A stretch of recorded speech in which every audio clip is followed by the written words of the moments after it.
Vivrons-nous un jour sans obscurité? Le régulateur des télécoms américains vient d'autoriser une start-up à lancer un miroir géant en orbite pour renvoyer la lumière du soleil sur Terre en pleine nuit.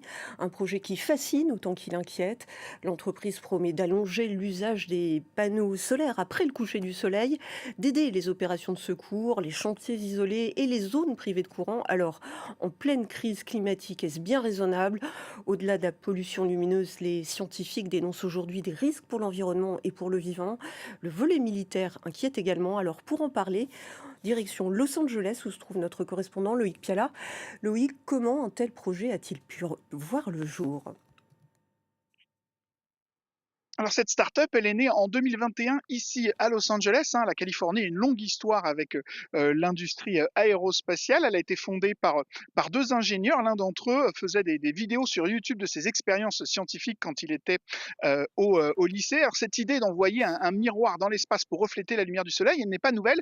Les Russes l'avaient déjà fait au début des années 90 avant d'abandonner leur projet. Et ces deux ingénieurs, en 2024, ont fait une vidéo, on va dire à petite échelle de leur technologie depuis une montgolfière. Cette vidéo est devenue virale. Ça leur a permis de lever des dizaines de millions de dollars pour développer leur technologie. La prochaine étape, c'est donc d'envoyer un satellite test dans l'espace, sans doute d'ici la fin de l'année. Donc, il y a eu euh, l'autorisation donnée par les autorités américaines. Ce n'est qu'une étape parce que l'idée à terme, c'est d'avoir 50 000 de ces miroirs dans l'espace d'ici 2035 pour effectivement permettre à la nuit peut-être d'être raccourcie, au jour d'être allongée, de donner plus de soleil pour les panneaux solaires, d'éclairer pourquoi pas les rues plutôt que les lampadaires, assister aussi en période de catastrophe naturelle, évidemment quand il y a des énergies qui manquent. L'idée c'est de le faire aussi de manière très très ciblée et également ce qui va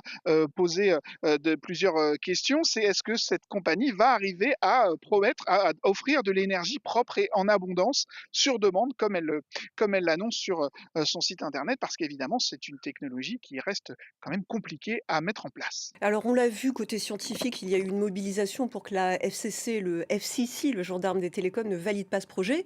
Bon, ça c'est perdu. Mais plus largement, comment cette idée dingue a-t-elle été accueillie aux États-Unis? Alors, il y a un groupe qui n'est pas content du tout, ce sont les astronomes, parce que pour eux, ce genre de projet, c'est la garantie de ne plus pouvoir observer les étoiles normalement. Il y a ce risque aussi de blesser ceux qui utiliseraient un télescope et qui tomberaient sur ces rayons de soleil. Il y a également le risque pour les pilotes de ligne qui pourraient être distraits par ces rayons de soleil en pleine nuit. Ça fait partie des inquiétudes. On a aussi entendu les écologistes parler de l'impact que ces rayons de soleil pourraient avoir sur le cycle de vie des animaux, le cycle de vie des plantes qui sont habituées à fonctionner ou pas évidemment avec le soleil. Ces inquiétudes, elles ont été rejetées par la FCC qui dit qu'en gros, ça ne fait pas partie de ses prérogatives d'émettre un avis par rapport à ces questions-là. On peut aussi s'inquiéter évidemment sur un éventuel usage militaire. On peut se demander si cela peut effectivement à terme devenir une réalité. Et puis il y a aussi une sorte de peur de trop plein dans l'espace parce qu'il y a ce projet de réflecteur orbital, mais on sait aussi que